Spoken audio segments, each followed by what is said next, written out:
या विषयाच्या सुवर्ण पदक मानकरी आहेत. कविता, लेख, शोधनिबंध, चित्रकला, प्रशासकीय अनुभव, चित्रपट दिग्दर्शन, लेखन अशा अनेक विषयांवरील मॅडमचा व्यासंग आणि सखोल अभ्यास थक्क करणारा आहे.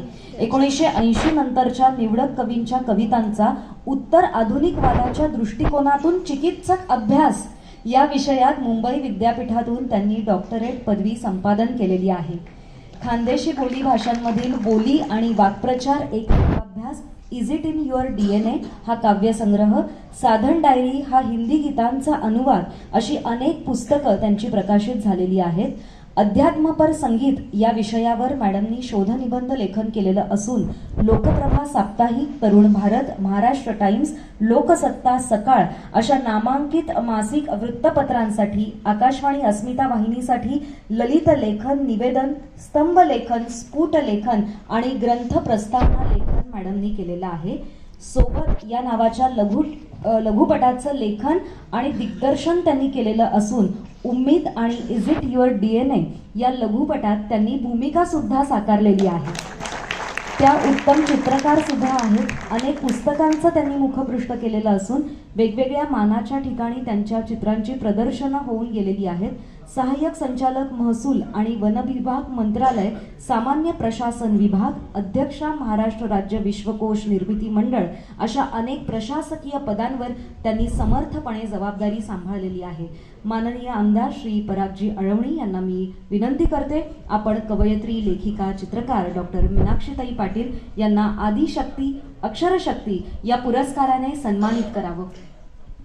एक परिचयामध्ये आणखीन एक गोष्ट वाढवतो. मीनाक्षीताई, आम्ही कॉलेजमध्ये खूप एकत्र काम केलेलं आहे आणि मला मीनाक्षी अजून आठवते, रुपारेल कॉलेजची मराठी वाङ्मय मंडळाची एक निवडणूक जी ज्या पद्धतीने तू निवडून आली होतीस, सगळ्यांना गनिमी कावा करत. मीनाक्षी अत्यंत चांगली स्टुडंट लीडर होती.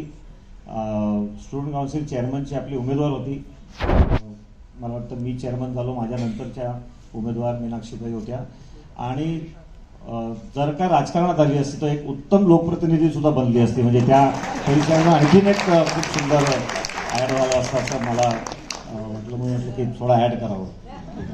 वास्तूने मी तथास्तू म्हणत असते, तर कदाचित हाच संकेत असेल. आपल्या पुढील वाटचालीसाठी शुभेच्छा.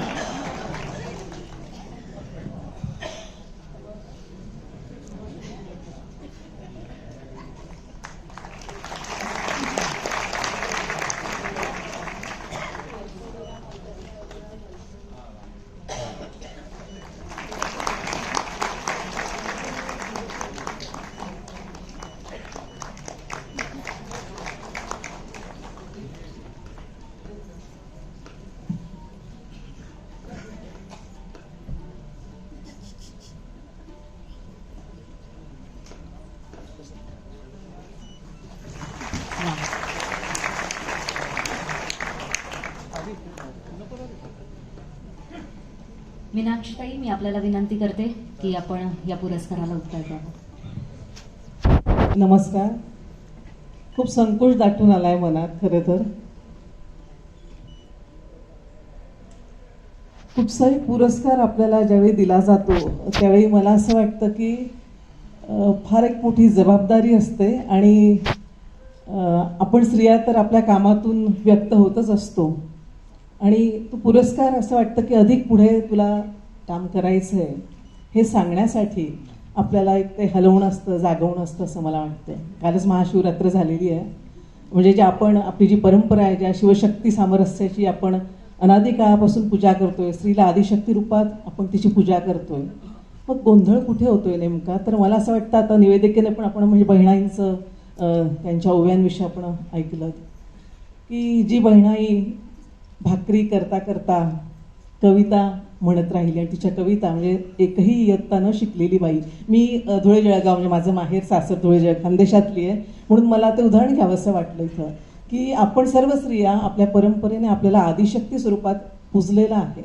आपल्यालाही माहिती आहे आम्ही आदिशक्ती आहोत, पण नेमकं विस्मरण कुठे होतंय आपल्याला, हे नेमकं काय आहे? तर मला त्या निखाऱ्याची गोष्ट आठवते. म्हणजे त्या भाकरीवरनं आता या क्षणी पटकन आठवलं म्हणून सांगावं असं वाटतं की निखाऱ्यावर राख येते आणि फुंकर मारल्यावर तो निखारा प्रज्वलित होतो. तर हे जे पुरस्कार असतात किंवा हे जे पाठ थोपट नसतं, कौतुक असतं, हे ते राखेवरची ती राख फुंकर मारणं आणि तो अग्नी प्रज्वलित करणं, हे आमचं दीपशिखा स्वरूप जागं करणं यासाठी असतं. आणि मी संकोच दाटून आला हे अगदी मनापासून का म्हणते की कारण जसं आता परागजींनी म्हटलं की असंख्य जणी आपापल्या परीने काम करतायत. एक प्रातिनिधिक स्वरूपात आज आम्ही 5-6 जणी इथं व्यासपीठावर आहोत.